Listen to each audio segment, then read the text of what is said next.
toast to their career. The perfect combination, boy. Hemp hard. Legends in the South. This is sports fans' only home for the hottest sports show around. These guys are on fire. You're now listening to KJ and Sean Mack. Now let's talk some damn sports.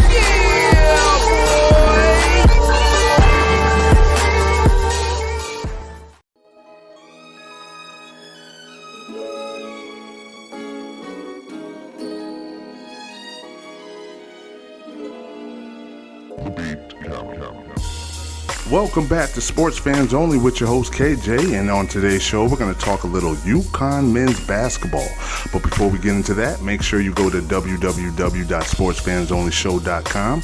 Once again, that is www.sportsfansonlyshow.com to get your SFO and Painting Cat apparel. The SFO is sporting apparel, and Painting Cat is more of that grown and sexy clothing line. So go check that out. We got a lot of things in store for you guys, but the most thing I'm excited about, of course, the show, number one, but secondly, the clothing line. Trust me. Go check it out. You're going to love it, I promise. So anyway, let's get this show on the road. When you think of the 1999 UConn men's basketball team that went on that magical run through the NCAA tournament and who would eventually beat national powerhouse Duke to win the national championship, you usually think of Richard Hamilton, Khalid Al-Amin, Jake Voskuhl, Ricky Moore, Edmund Saunders perhaps, and of course the Hall of Fame coach, Jim Calhoun. But with the exception of die-hard Husky fans, not many remember how important this player was to the success of the team and how he himself had a magical run in the Big East tournament to propel the Huskies to that magical run to the national championship. And his name is Rashamel Jones. He was a bad man. The talented kid from Mount Vernon who didn't play competitive basketball till the age of 12 first made a name for himself at Trinity Catholic in Stamford, Connecticut, where he started and kept a stranglehold on his starting spot all 4 years in high school, amassing the most points in city history and becoming All-City, All-State, and finally All-American. The best player in the state of Connecticut had every big-time college recruiting him, but he decided to stay close to home and chose UConn. It was between UConn, if I'm not mistaken, UMass and Boston College, but he chose UConn. As a freshman, Jones saw action in 34 games, averaging 5.6 points a game, shooting 40% from the field and 31% from the three-point line. His sophomore year was his most productive point-wise, as he was the 1B option on the team as far as scoring goes, averaging 13 points a game and 4.6 rebounds a game while shooting 42% from the field and 35% from the three-point line, alongside freshman guard Richard Hamilton's 15.9 points a game. Beginning his junior year, Jones' time was reduced drastically because the team was so deep, and a kid named Khalid Al-Amin came in from Minneapolis, Minnesota, who was a very highly touted high school player. His minutes went from 33.3 minutes to 14.3 minutes a game. Here's a quote from that year. He feels the same way about coming to UConn, even though his numbers, 13 points a game as a sophomore, 4.4 as a junior, and 3.1 this season, referring to his junior year, and playing time, 33.2 minutes to 14.3 minutes to 9 minutes, have fallen off considerably. Because of the Husky strength at his position, Jones had never once squabbled with Calhoun about his role. In fact, Jones had been quite accommodating.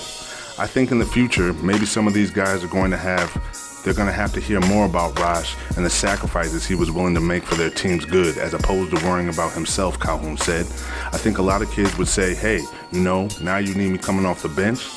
And that's never been his attitude. It's always been, whatever you need, I'm here. Before we go any further, I just want to take a quick second to say, hit the subscribe button, make sure you hit that like button, and make sure you leave a comment in the comment section if you like what you're hearing.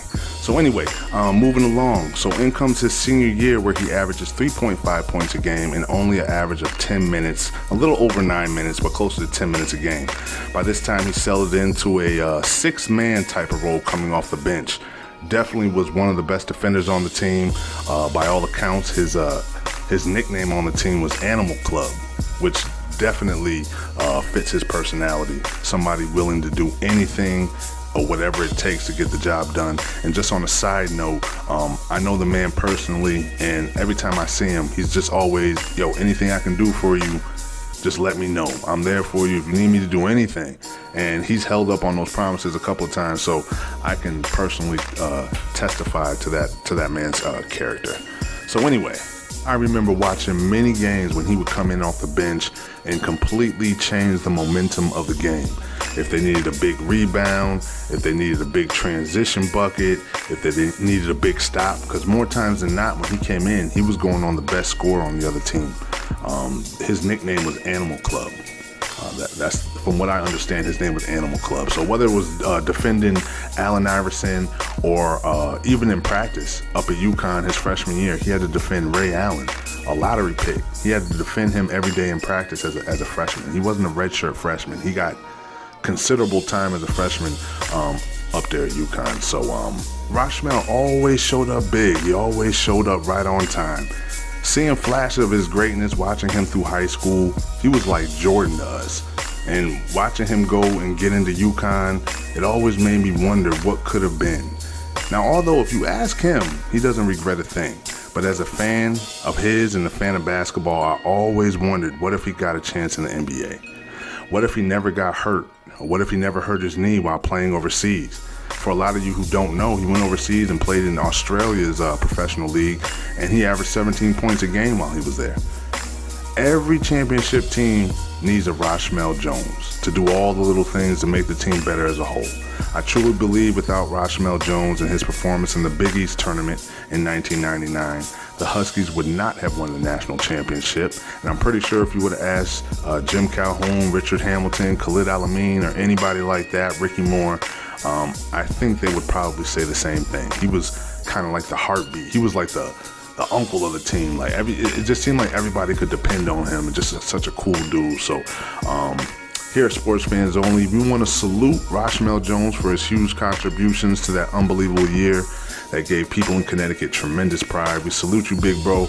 I hope you guys enjoyed this show. Make sure you hit that like button again, the subscribe button, leave a comment, and as always, peace.